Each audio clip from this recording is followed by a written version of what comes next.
আমরা প্রায় শুনে থাকি ঘটনার তদন্তভার দেওয়া হলো সিবিআইকে, অথবা আর্থিক তছরূপের ঘটনা ঘটলে তদন্ত করছে ইডি বা এনফোর্সমেন্ট ডিরেক্টরেট। আবার নেশা বা মাদকদ্রব্য সংক্রান্ত বিষয়ে তদন্ত করতে হলে ডাক দেওয়া হয় এনসিবিকে। বর্তমানে বিভিন্ন ক্ষেত্রে এরা খুবই সক্রিয়, তাই জানা দরকার এই সিবিআই বা ইডি বা এনসিবি আসলে কী। আজকের এই ভিডিওতে জানাবো এই সিবিআই বা ইডি বা এনসিবি এজেন্সিগুলির উৎপত্তি হলো কিভাবে, এরা কিভাবে কাজ করে থাকে, কোন দপ্তরের অধীনে এরা কাজ করে। বিস্তারিতভাবে জানতে হলে ভিডিওটি প্রথম থেকে শেষ অবধি অবশ্যই দেখুন। ভিডিওটি ভালো লেগে থাকলে একটি লাইক দেবেন। তথ্যগুলি যাতে সবাই জানতে পারে তার জন্য ভিডিওটি শেয়ার করবেন। চ্যানেলটিতে নতুন হলে চ্যানেলটি অবশ্যই সাবস্ক্রাইব করে নিন, কারণ এই চ্যানেল আপনার সমস্যা সমাধানের সহায়ক হিসেবে কাজ করে থাকে। সিবিআই বা ইডি বা এনসিবি এগুলিকে বলা হয় ল এনফোর্সমেন্ট এজেন্সি। আমাদের দেশে এই ধরনের অনেক ল এনফোর্সমেন্ট এজেন্সি আছে, যেমন সিবিআই, র, এনআইএ, বিএসএফ, এনএসজি ইত্যাদি। বেশ কিছু ল এনফোর্সমেন্ট এজেন্সি কেন্দ্রীয় সরকারের অধীন ও বেশ কিছু ল এনফোর্সমেন্ট এজেন্সি রাজ্য সরকারের অধীন।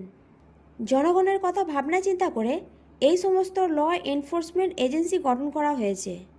এই এজেন্সিগুলির মূল উদ্দেশ্য হল জনগণকে নিরাপত্তা ও সুরক্ষা প্রদান করা। যে কোনো বড় ধরনের ঘটনার তদন্ত বা আর্থিক কেলেঙ্কারির তদন্ত বা মাদকদ্রব্যের তদন্তে সিবিআই বা ইডি বা এনসিবিকে কাজে লাগানো হয়ে থাকে। ইনভেস্টিগেশন বা তদন্ত আসলে কি? ঘটনার স্টেপ বাই স্টেপ এনকোয়ারি করা, রিপোর্টিং করা ও প্রকৃত সত্য ঘটনাকে বের করে নিয়ে আসার প্রক্রিয়াকে ইনভেস্টিগেশন বা তদন্ত বলা হয়। অভিনেতা সুশান্ত সিং রাজপুতের মৃত্যুর ঘটনার তদন্তভার সিবিআইকে দেয় সুপ্রিম কোর্ট। এরপর যখন মাদক সংক্রান্ত বিষয় সামনে এলো তখন তদন্তের নামে এনসিবি। ঘটনার তদন্তের অগ্রগতির সাথে সাথে যখন আর্থিক সংক্রান্ত বিষয় নিয়ে তদন্তের প্রয়োজন হলো তখন ইডিকে তদন্তভার দেওয়া হয়। এই একটি মৃত্যুর ঘটনায় 3টি এজেন্সি একসাথে তদন্ত করছে। সবার আগে আমরা জানব এনসিবি সম্পর্কে। এনসিবি কথাটির পুরো অর্থ হলো নার্কোটিক্স কন্ট্রোল ব্যুরো। এই এজেন্সি মূলত মাদকদ্রব্য সংক্রান্ত বিষয় নিয়ে কাজ করে থাকে। 1986 সালে এনসিবি গঠিত হয়। এনসিবির বর্তমান হেডকোয়ার্টার্স হলো দিল্লি। এই এনসিবি কেন্দ্রীয় স্বরাষ্ট্র মন্ত্রকের অধীনে কাজ করে থাকে। এই এনসিবি গঠনের মূল উদ্দেশ্য হল narcotic drugs and psychotropic substance act 1985 এর উদ্দেশ্যগুলি ফুলফিল করা।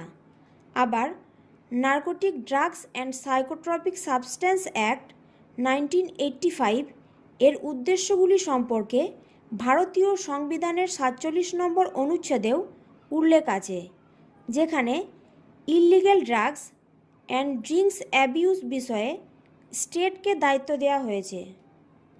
বেআইনি মাদকদ্রব্য পাচার, মাদকদ্রব্য নিয়ে ব্যবসা, মাদকদ্রব্য মজুদ ও মাদকদ্রব্য সেবন বিশ্বে এক জ্বলন্ত সমস্যা। বিভিন্ন দেশে এই নিয়ে বিভিন্ন আইন রয়েছে। আমাদের দেশে এই ধরনের কার্যকলাপকে ফৌজদারি অপরাধ বলে গণ্য করা হয়। প্রচুর লোক এই ধরনের অপরাধের সঙ্গে যুক্ত।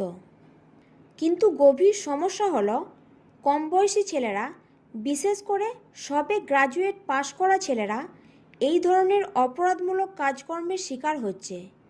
সিকিম, আসাম, উত্তরপ্রদেশ, পাঞ্জাব ইত্যাদি রাজ্যগুলির মতো যেখানে আন্তর্জাতিক বর্ডার রয়েছে সেসব এলাকায় অবৈধ মাদকদ্রব্যের ব্যবসা রমরমিয়ে চলছে। সরকার যে একেবারে হাত গুটিয়ে বসে আছে তাও নয়।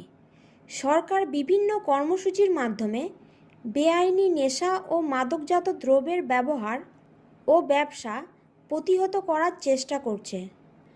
মাদকাসক্ত ব্যক্তিদের মূল স্রোতে ফিরিয়ে আনার যেসব কর্মসূচি নেওয়া হয়েছে তার মূলত দুটি উদ্দেশ্য। এক হলো জনগণকে ড্রাগ অ্যাবিউজ নিয়ে সচেতন করা ও দুই হলো কাউন্সেলিং করা। সচেতনতা বাড়ানোর উদ্দেশ্যে স্কুল ও কলেজের পাঠ্যপুস্তকে এসব বিষয় অন্তর্ভুক্ত করা অবশ্য কর্তব্য। সমাজের বিভিন্ন ক্ষেত্রে মানসিক চাপ বেড়েই চলেছে। মানসিক চাপের বশবর্তী হয়ে অনেকেই নেশা ও মাদকদ্রব্যের আশ্রয় নিচ্ছে। এই সমস্যা সমাধানে সমাজের কিছু ভূমিকা রয়েছে। এক হলো সমাজের গ্রহণযোগ্যতা ও দুই হলো সামাজিক লজ্জা থেকে বের করে নিয়ে আসা। এখন আমরা জানব নার্কোটিক্স কন্ট্রোল ব্যুরো কিভাবে কাজ করে থাকে। এনসিবি যাদের সাথে একসঙ্গে মিলে কাজ করে থাকে সেগুলি হলো সিইআইবি অর্থাৎ central economic intelligence bureau, customs and central excise, CBI, central bureau of investigation, state police departments, other intelligence and law enforcement agencies.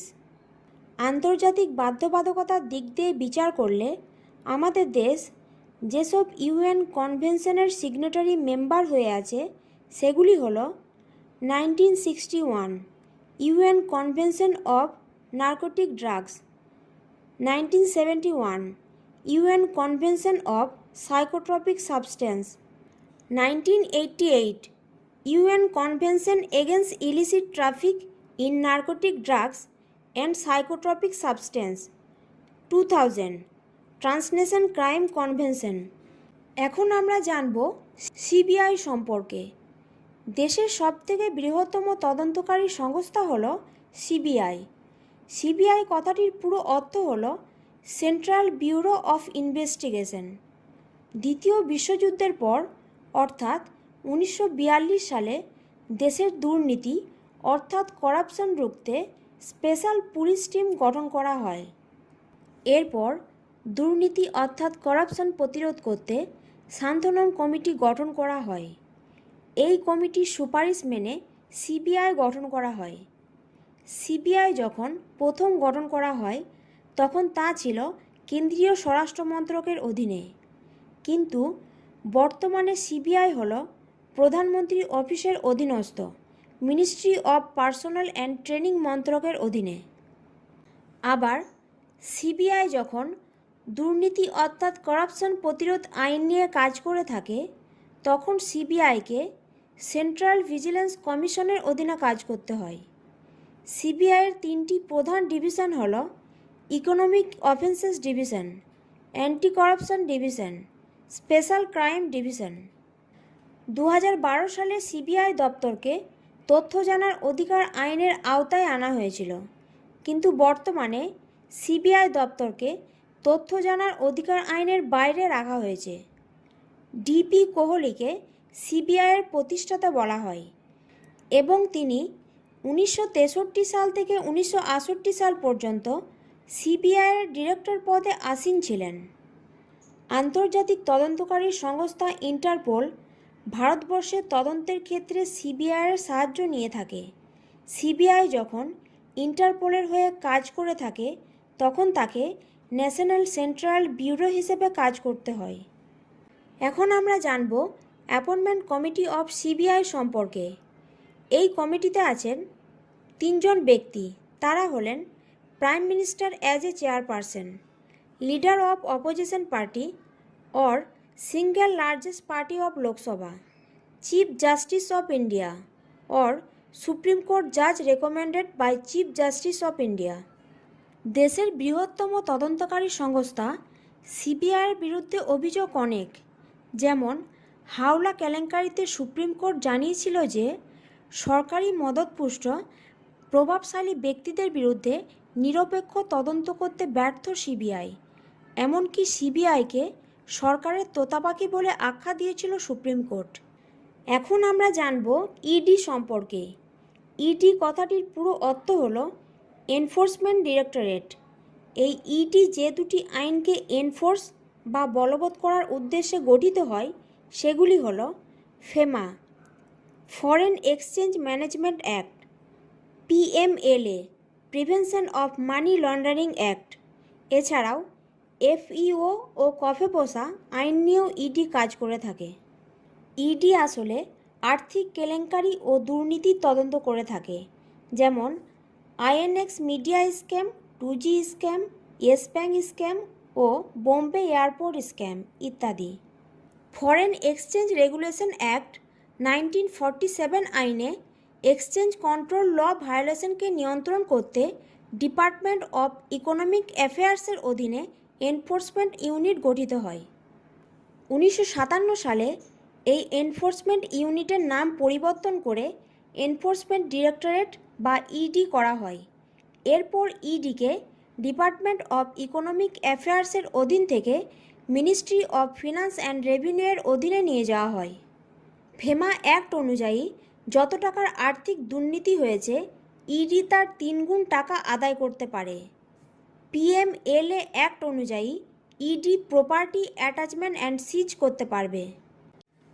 Law enforcement এজেন্সিগুলিকে সভ্য সমাজের মেরুদণ্ড বলা হয়ে থাকে। অপরাধের আন্তর্জাতিক ও জাতীয় গুরুত্বের ওপর বিবেচনা করে এই জাতীয় এজেন্সিগুলোকে দিয়ে তদন্ত করানো হয়।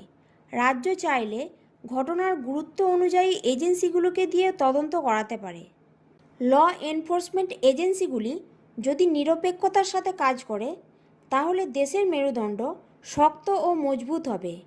কিন্তু মেরুদণ্ড যদি দুর্বল হয়, তাহলে দেশ ধ্বংসের দিকে এগিয়ে যাবে। আশা করি ভিডিওটি ভালো লেগেছে। Legal help and advice Bangla channel সর্বদা আপনাদের পাশে আছে।